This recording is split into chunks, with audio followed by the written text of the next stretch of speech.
আসসালামু আলাইকুম সম্মানিত দর্শক, নিশ্চয়ই সবাই ভালো আছেন। আলহামদুলিল্লাহ ভালো আছি। আপনাদের সাথে শেয়ার না করে পারি না। এই যে লইট্টা শুটকি দেখছেন, এটা গরম পানিতে একদম জাল করে নিয়েছি আর কি। গরম পানিতে দিয়ে একবারে ফুটিয়ে নিয়েছি একটু।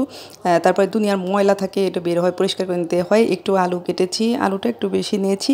আর লাউ পাতা, আমি লাউ শাক পাতা দিব আর কি এর মধ্যে। এই ৩টা মিলে আমার খুব খেতে ইচ্ছে করছে। আর রোজার মাস তো বুঝতেই পারেন, সবারই কিছু না কিছু খেতে মন চায়। মানুষ আসলে অনেক রকম ভাবে জীবনযাপন করছে। যেমন যেমন আছে অনেকেই যারা খেতে চায় একটা জিনিস কিন্তু খেতে পারছে না, কিন্তু আমরা কিন্তু এনে খেতে পারছি। দারিদ্র্যের কষাঘাতে মানুষের জীবন কিন্তু এমন হয়ে যায়। আর বিশেষ করে আমি মধ্যবিত্ত ফ্যামিলির কথা বলি, তারা কিন্তু সত্যি সবচেয়ে বেশি কষ্টে থাকে। কিন্তু কিছু ফ্যামিলি বাদে মানে দেখা যায় বেশিরভাগ মধ্যবিত্ত ফ্যামিলি খুব কষ্টে থাকে। আর নিম্নবিত্তরা চেয়ে খেতে পারে, তাদের কোনো সমস্যা নেই, তাদের সবাই এমনিতেই দয়া করে দিয়ে থাকেন। আর এটাও সবার হক। হ্যাঁ, ধনীদের প্রতি মানে দুর্বল সবলদের প্রতি দুর্বলদের হক। ওভাবে বললাম না, ওভাবে বললে খারাপ শোনা যায়, কারণ ওটা ঠিক না। কারণ সবলদের প্রতি দুর্বলদের এটা একটা হক আছে।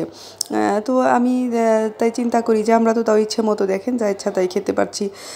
তো দেখা যায় তখন চিন্তা করি যে আল্লাহ অন্যজন তো তাও পারছে না, তাই না? তো আল্লাহ সবাইকে যেন রিজিকটা খুব ভালোভাবে দেন। এই রোজার মাসটা মানুষের খুব কষ্ট হয়। অনেক মানুষ মুখ ফুটে বলতে পারছে না। সেদিন একটা টিভি সংবাদে দেখলাম যে একজন বস্তির একজন মানে বয়স্ক সিনিয়র মহিলা, তো উনি পান্তা ভাত খাচ্ছেন, ইফতার নেই, আশপাশ থেকে কেউ তাকে ইফতারও দেয়নি, বা দোকানে দোকানে চেয়েছিল, তাকে ইফতারটা সে পায়নি। এরকম অবস্থা এখনও মানুষের আছে, যে খুব খারাপ লাগে এটা আসলে ভাবতে।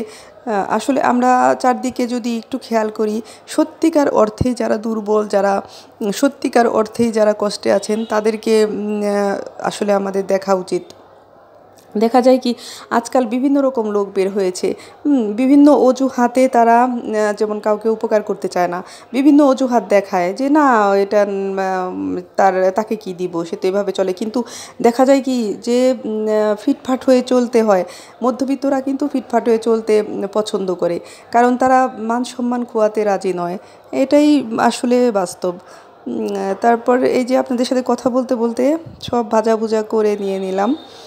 আমি কিন্তু শুটকি মাছটাও, লইটা শুটকিটাও ভেজে নিয়েছি, আলু ভেজে নিয়েছি, লইটা শুটকি আগে ভেজে দিয়েছি, তারপরে শাক দিয়েছি। তো শাক অনেক দিন আগে আমি রেখেছিলাম একদম এয়ারটাইট করে। আমার হাজব্যান্ডের বাড়ি এয়ারটাইট করে আমাকে মানে আমি শিখেছি হাজব্যান্ডের কাছ থেকে। আমাদের রেস্টুরেন্ট ছিল তো আফ্রিকায়। তো এখানে এজন্য আর একটু লবণ দিলাম। লবণ আর কি রোজার সময় না বোঝা যায় না আর কি, না বুঝে তো একটু কমই দিলাম। কম হলে হবে, পরে দেখা যাবে, কিন্তু তরকারিটা যেন মজা হয়। আর পেঁয়াজ রসুন তো অনেক লাগে শুটকি মাছে। আদা কিন্তু অল্প দিয়েছি, পরিমাণ মতো। আদা, জিরা, ধনে গুঁড়ো একেবারেই কম দিতে হয় শুটকি মাছে, তাহলে কিন্তু ওগুলোর ঘ্রাণ আর শুটকির ঘ্রাণ মিলে একেবারে ঘ্রাণটা নষ্ট হয়ে যায়। এজন্য আর আদা রসুন খুব বেশি লাগে। এসবই দিয়েছি, তো আমার কাছে তো মনে হলো ভালো, পরে আবার খেতে পারি না। দেখা যায় একবার খেতে পারি না, আবার জাল দিলে খেতে পারি, এরকম আর কি। প্রথমে মজা হয়, লাগে না, এক এক সময় আছে। তো আপনাদের কাছে কেমন লেগেছে একটু জানাবেন প্লিজ, যে শুটকি রান্নাটা। তো আমি চিন্তা করলাম যে আজকে আমি এভাবে রান্না করব সবজি দিয়ে, কারণ আলু আছে, শাক আছে, তাহলে শাকও হবে, খাওয়া হবে না। লাউ পাতা শাক দিয়ে আসলে অনেক কিছুই খুব ভালো যায়।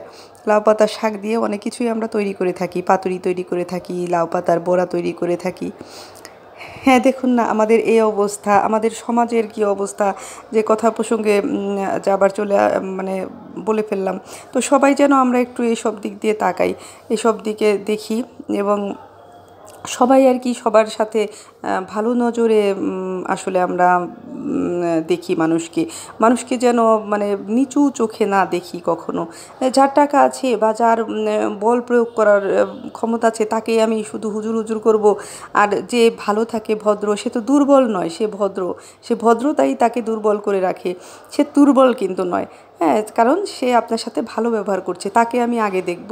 সেটাই হলো মানে আসলে বড়, সেটাই হলো আমার মনে হয় আসল দেখাটা হলো, মানুষের প্রতি আসল সহানুভূতিটা করা হলো। যে নাকি আপনাকে জোর সে কথা বলতে পারছে না, ধমক দিতে পারে না, সে ভদ্রতার বজায় রেখে চলে, এজন্যই সে পারে না। সেজন্য আপনাকে একটা অপমানজনক কথা বলতে পারছে না, কারণ সে ভদ্রলোক, কারণ সে পারবে না, সে আপনাকে অন্যভাবে বুঝিয়ে দেবে। সেটাই আপনি তার থেকে কথার চেয়েও বেশি অপমানিত হবেন, কিন্তু আপনার সেই বোধটা নেই যে আপনি কথার চেয়েও বেশি অপমানিত হচ্ছেন, তাকে যে অপমান করেছেন তার চেয়ে বেশি। আর যাই হোক, রান্নাটা হয়ে গেল।